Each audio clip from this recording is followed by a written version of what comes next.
আপনার মুখটা এমন শুকনো লাগতেছে কেন? আপনি কি খান নাই কিছু? কই, আমি তো ঠিকই আছি, শুকনা লাগবো কেন? আমার জ্বর এসে দেখে আপনি অনেক চিন্তা করতেছেন না? চিন্তা করেন না, ঠিক হয়ে যাবো। আল্লাহ মানুষের অসুখ দেয়, আবার আল্লাহ মানুষের সুস্থ করে দেয়। আপনি চিন্তা করেন না। মন খারাপ আবার তোমার লেগা? তোমার লেগা বাড়ি ঘর থেকে বাইরে হইতে পারি না, কোথাও গিয়া বইতে পারি না, আবার এসে অটাইমে জ্বর। কি একটা মুসিবত। শোনেন, অসুখ বিসুখ হইলে আল্লাহ তালা মানুষের ছোট করে গুনাহ মাফ করে দেন। এই, তুমি আছো তোমার গুনাহ মাফলা, তোমার টেনশন আমগো কি অবস্থা তুমি জানো এটা? খুব চিন্তা করছেন আমার লেগে না? আল্লাহ দরবারে হাজার হাজার শুকরিয়া, এই প্রথমবার আমি আপনার চোখে আমার লেগে ভালোবাসা দেখলাম। এই, ভালোবাসা আবার তোর জন্য? হ্যাঁ? আমার ভালোবাসা কি এত সস্তা হয়ে গেছে? এই ব্যাককলের করে ব্যাককল। তুই মরলে অসুস্থ অবস্থায় ঝামেলা তো হইবা আমগো লগে, পুরা পরিবার ফাইসা যামু। তোর তো বাপ মাও নাই, পরিবারও নাই, পরে মানুষে মন্দ কথা কইব। সুস্থ হইয়া তাতেই রাস্তা মাপবে।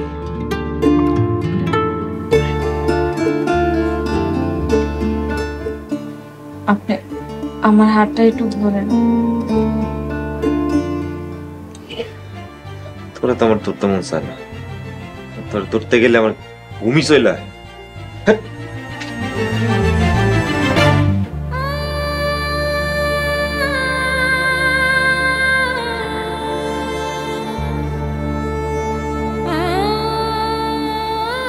হে আল্লাহ,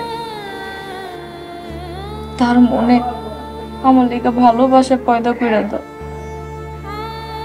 আমি তারে যেরকম ভালোবাসি, একজন আমার এরকমই ভালোবাসি। আল্লাহ, তার মনে আমার লেগে ভালোবাসা তৈরি করে দাও আল্লাহ।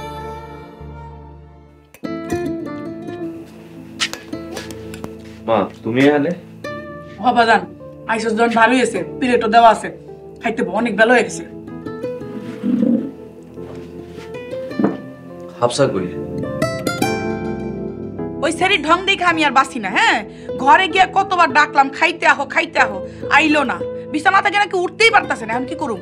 ঘরে নিয়ে মুখে লোকমতিলা খাওয়াই দিমু? এই এত বেলা হয়ে গেছে এখনো খায় নাই, না খাইলে ওষুধ খাইবো কেন? কি জানি বাবা, আমি অত সব বুঝি না। আমার খিদা লাগছে, আমি খাইতে বসছি। তুইও খেয়ালো। মা, পরে খাই। একটা প্লেট দাও, এটার মধ্যে টুকটাক তরকারি দিয়ে দাও। দেহস তো আমি খাইতে বসছি। হ্যাঁ, তোর যদি এত পিড়ি তুতলে উঠে, তুই নিজে বাইরে আলো যা। কেমন কথা কমা এগুলা? বাড়ির মধ্যে একটা গরু অসুস্থ হইলেও তো মানুষ ওটার খোঁজ খবর নেই। আর হাফসা যেমনই হোক, ওটা তো একটা মানুষ। ময়রা টয়রা গেলে পরে তো ঝামেলা আমগোর সাথেই হইব, পুরো পরিবার একদম হাজতের মধ্যে।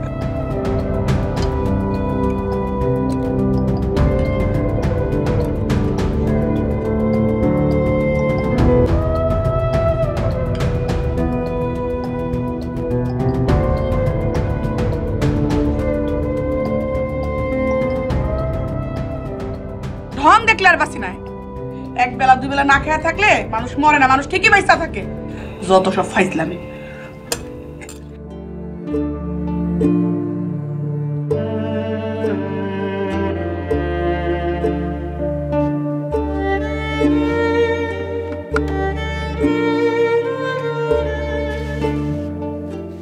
হাফসা, এই হাফসা, উঠো। আম্মা তোমার এতবার ডাইকা গেল, উঠলা না কেন? খাইতে ডাকে, চলো। আমার খাইতে ইচ্ছা করতেছে না। না খাইলে তো আরো অসুস্থ হয়ে যাবে। আমি মনে হয় নিজের হাত দিয়ে খাইতে পারবো না। জানেন, পানি তুলা খাইতে যায় ফ্লোরে পানি ফালাই দিচ্ছে,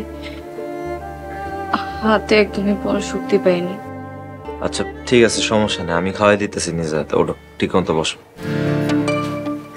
আপনি সত্যি আমার খাওয়াই দিবেন?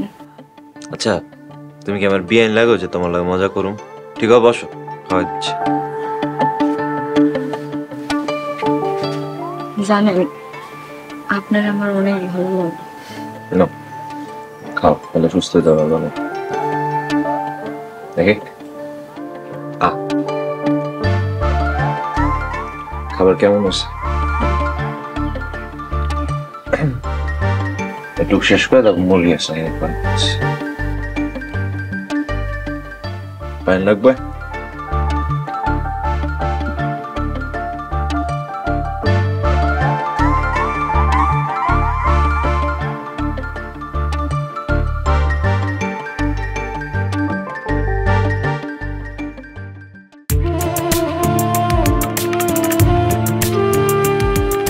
হাফসা, মা হাফসা, হাফসা। আপনি কে ভাই? আর হাফসারে মুখে ডাকতেছেন কেন? হাফসারে কি দরকার? আমি আব্দুর রশিদ, হাফসার মামা। ও মামা, আসসালামু আলাইকুম। ওয়ালাইকুম আসসালাম। কেমন আছিস মা? আলহামদুলিল্লাহ ভালো। মামা তুমি কেমন আছো? ভালো আছি মা। তুই এটা কি করলি মা? কেন এমন করলি? মামা, আমার স্বামী মুন্না। আসসালামু আলাইকুম মামা, ভালো আছেন? ওয়ালাইকুম আসসালাম। মা হাফসা, তোমার মামারে ঘরে নিয়ে যায় বসাও, নাস্তা পানি দাও। মামা আহো।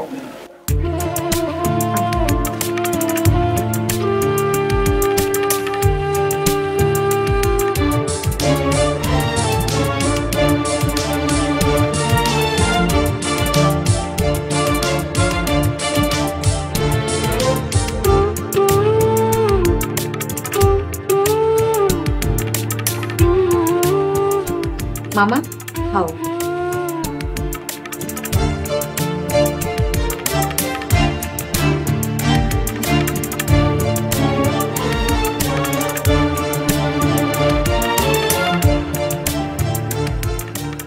কিরে, তোর হাতে কি হয়েছে?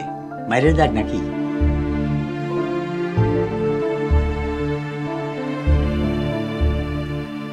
না মামা, মামা মামি শেফালি ওই সবাই, সবার কথা খুব মনে পড়ে। কতদিন হয় দেখি না। আছে, সবাই ভালো আছে। হাফসা, তুই এই কামটা না করলেও পারতি, আমারে কইলেও পারতি। মামা যা হইছে আলহামদুলিল্লাহ। আমার স্বামী অনেক ভালো একজন মানুষ, আর আমার শ্বশুর শাশুড়ি নিজের মেয়ের মতন আমার আদর যত্ন করেন। সবকিছু মিলে আমি অনেক খুশি আছি মামা। বৌমা, তুমি রান্না করে যাও, গিয়া ভাত চড়াও, ফ্রিজ খুললা দেখো মাছ মাংস কি আছে। আমি মুন্নার বাপেরে ফোন দিয়া দই মিষ্টি আনতে কই। বিয়াই, আপনি দেশি মুরগি খান তো। বিয়াই, ঝামেলা করেন না। মামা তাই কইলে কি হয়? তোমরা গল্প করো, আমি খাওয়ানোর ব্যবস্থা করতেছি।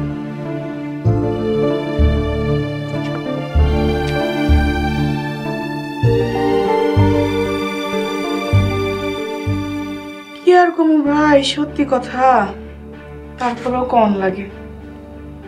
আপনার ভাগ্নি আমার পোলাটারে জোর কইরা, আমার করে জিম্বি কইরা আমার পোলাটারে বিয়া করছে।